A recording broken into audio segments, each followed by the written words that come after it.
no is no, right?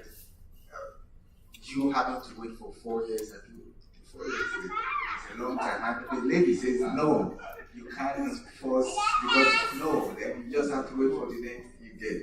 Then also, where do you draw boundary regarding how far you can go in terms of intimate with your feelings or something like that with your girlfriend and boyfriend? How far can you go?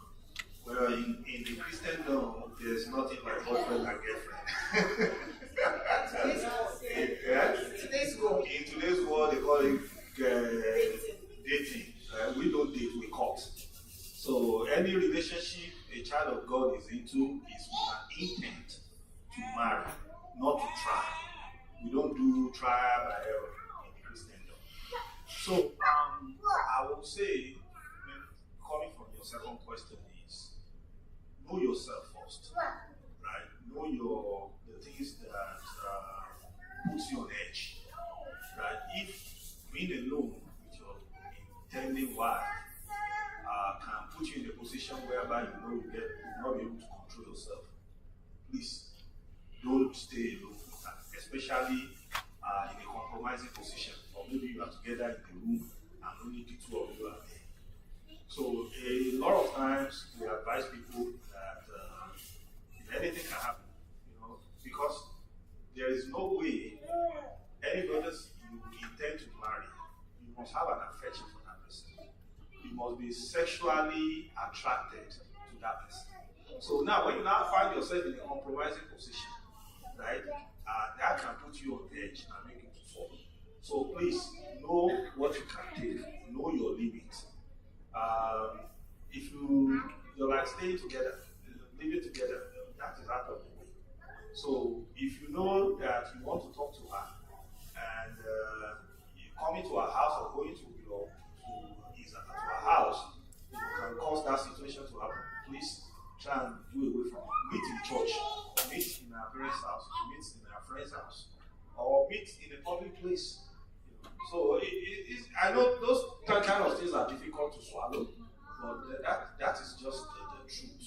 That is, know yourself first, and know your spouse or your intending partner weaknesses also and strength as well. That is also very, very key. So the second thing will more around what's my advice, right? Especially in the period of waiting. Bible says those that wait upon the Lord will renew their strength. So God will always renew your strength. A waiting period is not fun. I think everybody knows that it's not easy to wait. But when you are waiting on God and the Lord is able to supply the strength you need to wait, then the waiting becomes easy. But when the strength of God is not there, it's always very difficult to wait by yourself.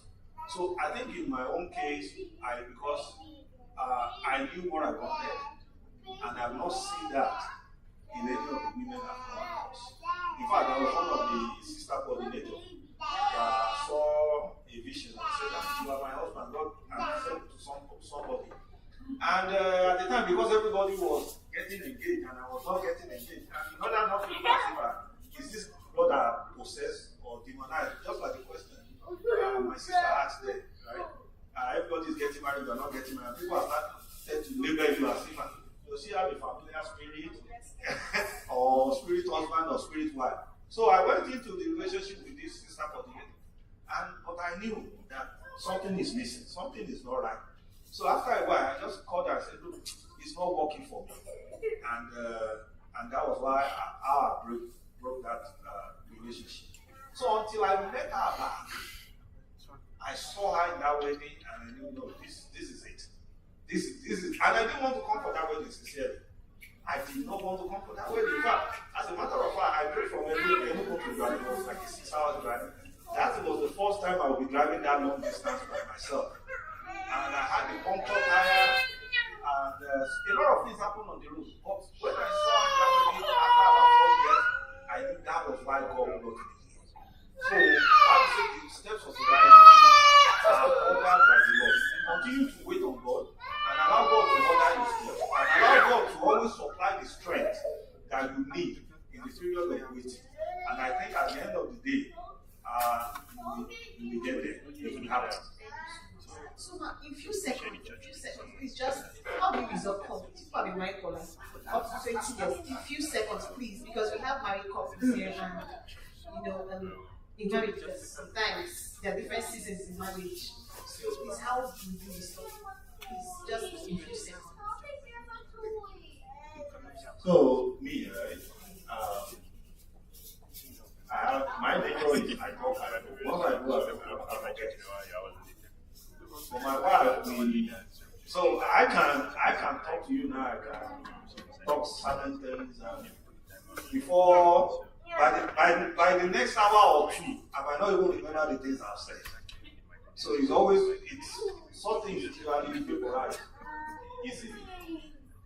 But my wife, we attack it with whisper. She will wake me up. She will wake me up in the middle of the night and we need to talk. And anytime she says we need to talk, I know it's a serious matter. So, and of course, those are the ways that God has helped us to resolve a lot of conflict. Because at that time, when she said, hey, we need to talk, and it's in the middle of the night, I know at that time she needs my attention, and I just have to give her attention at that time. Yeah, just like you said, you always, I think before, one of the things that helped me when it comes to, most time when he says things, this is just personal. So most of his words really doesn't, how would I say, it doesn't really count. Like, I don't see it as someone offending me, actually. But if it's something that probably like happened in, maybe like something we need to, I'll give you like an example. Maybe in some of the most things that, maybe like little things, we really don't fight that much. For one of the, maybe like in correcting children. And that thing, at the moment I wouldn't say anything. So I was like, okay, we need to talk. I think this approach, we don't have to go by this way. We can do it this way. I'll go with that. Sometimes, look at it that way because he knows I wouldn't talk, but when I talk, it is not just saying things. So I would say one of the things that helped my emotion was because the truth is, from where I'm coming from, I would say it's like angry. I could get angry so easily. But God dealt with that before I even got married. And that's one of the things, there are some things that I read from, maybe from your family, that so that even when I think when we first got married, one day you have to say, why don't you don't get angry at anything I said. It's because you don't know me when I used to be angry. God has still. So there are some things God can actually kill in us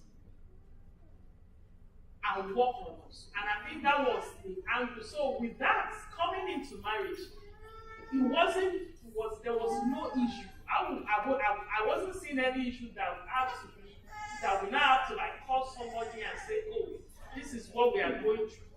This can be mediate for us.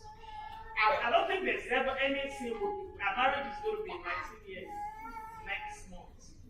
I don't think there was any day somebody come into our home or we have to call somebody or maybe our family. My mom has been with us. Or maybe they will say, oh, okay, you please marry and let's settle it. No. Always the way it started, we don't sleep over whatever anything that is going on and it's end of that. So I think if couples, we can incorporate that. If somebody is burning, you please settle down. That person that is running will come back to his senses. And if that person does not come back to his senses, you can start praying to help that person as God dealt with me before I got married.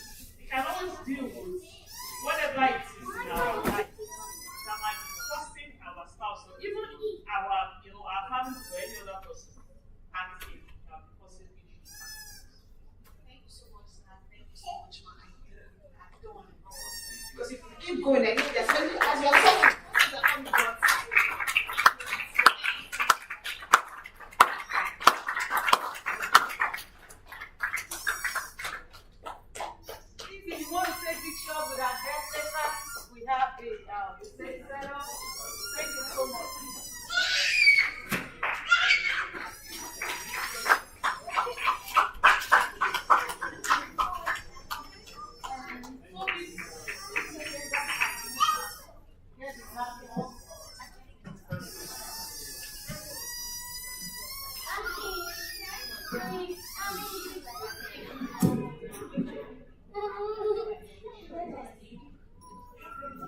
the Lord.